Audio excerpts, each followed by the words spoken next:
How to use the RWBY brooch that I make as a belt buckle. So you can use the RWBY brooch that I sell on my Etsy as a belt buckle using Velcro.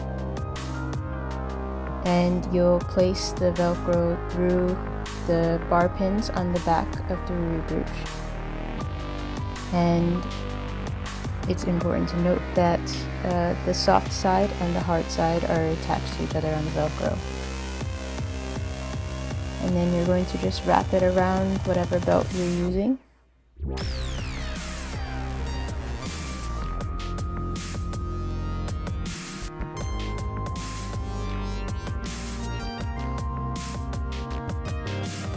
And voila, you have a RWBY belt buckle. I also make these available with an actual belt buckle attachment on the back. Tea for two.